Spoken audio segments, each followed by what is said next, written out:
જે મુરલીધર દાદા પાદરમાં બેઠા છે પછી ગામમાં ઠઠ રાજસ્થાનના ખેરગઢમાંથી નીકળો અને સપનામાં આવ્યા અને માયાભાઈને એમ કીધું કે જહાં નીકળે રથ ચક્ર વહાં કીજીએ મુકામ. જ્યાં સેજકજી ગોહિલને કીધું તમારું રથનું પૈડું નીકળી જાય એ મુકામ કરી દેજો. એ તમારા માટે સારી વાત હશે, પણ ભરોહો કેવડો દાદા ઉપર. દેવાજી ગોહિલાઈ પછી ગામ આવ્યા એ પહેલાની વાત તમને કરું છું. કેવડો ભરોહો એને, એ રાજપૂતને ભરોહો કેવડો. નીકળ્યા હાલતા હાલતા હાલતા હાલતા હાલતા હાલતા આજની પાંચાળ ભૂમિ, દિગુભા સાયલા તાલુકો, સુરેન્દ્રનગર જિલ્લો, પાંચાળની ધરતી.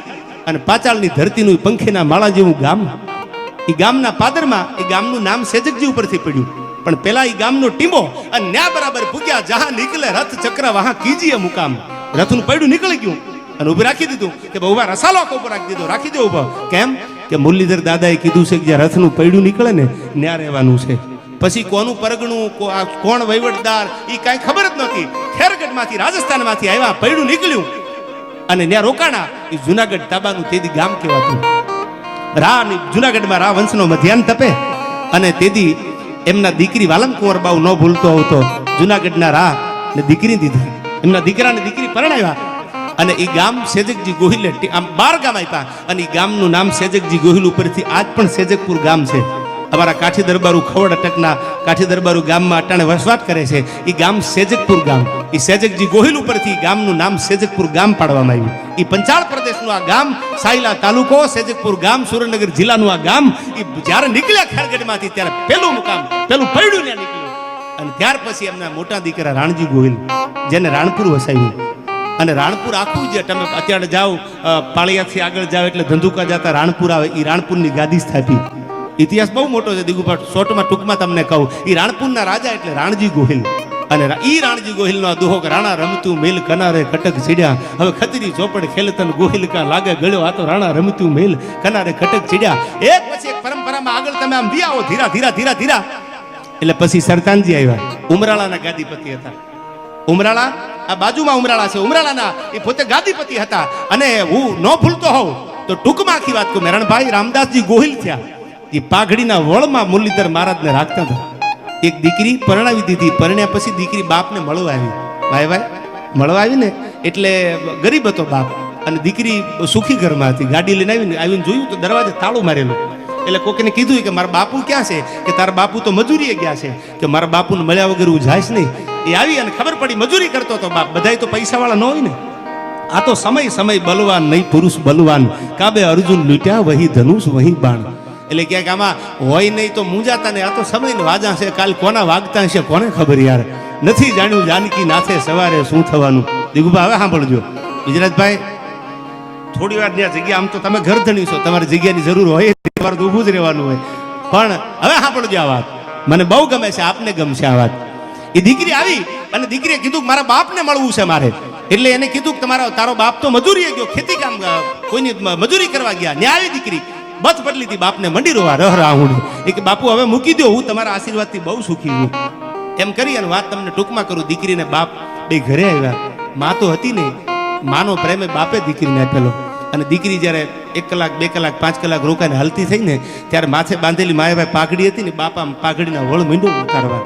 અને જે પાઘડીના વળ ઉતારે ને એ પાઘડીના વળે વળે 2ની નોટ, રૂપિયાની નોટ, 5ની નોટ, 10ની નોટ આવી પડતી જાય. એ જમાનામાં જે કાંઈ નોટું ચલણી હશે.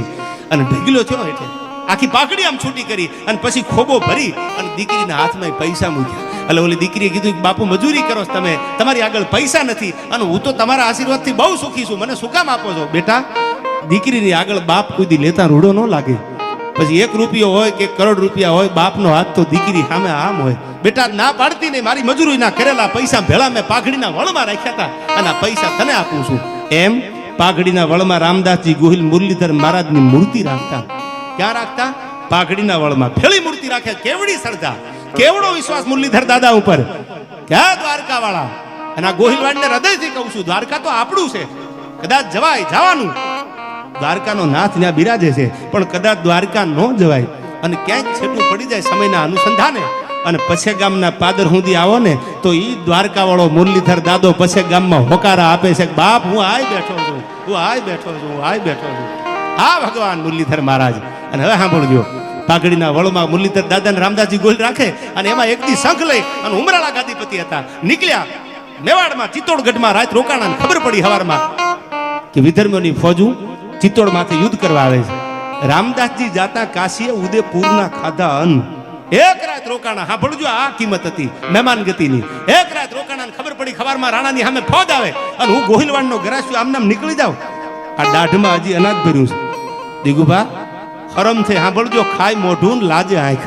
આપણી કહેવત છે ગામડાની બહુ જૂની, જયરાજભાઈ પરમાર સાહેબ, કે ખાય મોઢું અને લાજે આંખ. તેથી આ વાત ત્યાં ચિત્તોડગઢમાં બનેલી એક રાતની મહેમાન ગતિ ખાલી. ગોહિલવાડનો આખો રસાલો કાફલો ઉભો રહી ગયો અને કીધું કે હવારમાં આવે કે બાપા હવે તો ડાયરાને વળાવવા નીકળ્યા રાણા. કે હવે વળાવવા નીકળે વાત સાચી છે, પણ હવારમાં ખબર પડી ફોજ આવે ચિત્તોડગઢમાંથી અને હવે ગોહિલવાડનો ગરાસ્યો આમ હિરામણ કરીને ભાગી જાય એવું લાગે છે. હવે તો હામયું કરવા ભેળા ઉભા રહીશું. અને તેથી ચિત્તોડગઢમાં મહારાણાની સામે જ્યાં ફોજ આવી તેથી આ ગોહિલવાડના રાજપૂત રામદાસજી ગોહિલજીના પાઘડીના વળમાં મુરલીધર દાદાની મૂર્તિ રાખતા એ હાથમાં તરવાર લઈને હામયું કરવા ઉભા રહી ગયા. અને તેથી યુદ્ધમાં ઈ પોતે ચિત્તોડગઢમાં ખપી જાય. યુદ્ધ એવું જામ્યું, ખમનસાણ યુદ્ધ જામ્યું. એમાં પાઘડીમાંથી મૂર્તિ નીકળી ગઈ. એ ખબર ન રહી એમને મૂર્તિ ક્યાં નીકળી ગયા. મુરલીધર દાદાની જે મૂર્તિ છે આયા પછે ગામમાં એ નીકળી ગઈ પાઘડીમાંથી, ખબર ન રહી ક્યાં નીકળી ગઈ. યુદ્ધમાં કામ આવી ગયા, ખપી ગયા. પછી તો આ વાતને સમય ઘણો થઈ ગયો.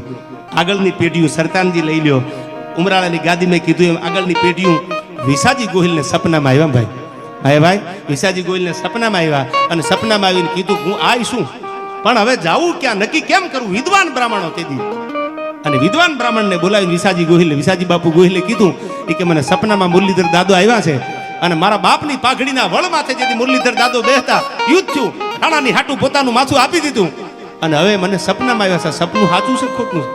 એટલે વિદ્વાન માણસો જે કાંઈ જ્યોતિષો એ સમયના જોવાવાળા એને કીધું ગા બાપુ મૂર્તિ તો છે કે તો આ જગ્યાએ ખોદો પિન્ટુભાઈ. એટલે મુરલીધર દાદો હામો આવે માનજો વાત સાચી છે. વિસાજી ગોહિલ અહીંથી ત્યાં જાય, જે રણ મેદાનમાં યુદ્ધ જામ્યું હતું. તમને ખાલી શોર્ટમાં ઇતિહાસ આપું છું, ટૂંકી વાત કરું છું. વાતું તો બધી કલાકની છે પિન્ટુભાઈ, પણ ખોદ્યું ને એમાંથી મુરલીધર દાદાની મૂર્તિ નીકળી. એ મૂર્તિ લઈને પાછા વિસાજી બાપુ ગોહિલ પાછા આવ્યા અને એથી આગળ કહું તો એમનાથી નાના દેવાજી ગોહિલ અને એ મૂર્તિ લઈ અને પોતે આ જે ટીંબો હતો, આ જે ગામ છે પછે ગામ હું તમે બેઠા છી, એ ટીંબે આવ્યા અને પેલા દાદા અને પછે ગામ.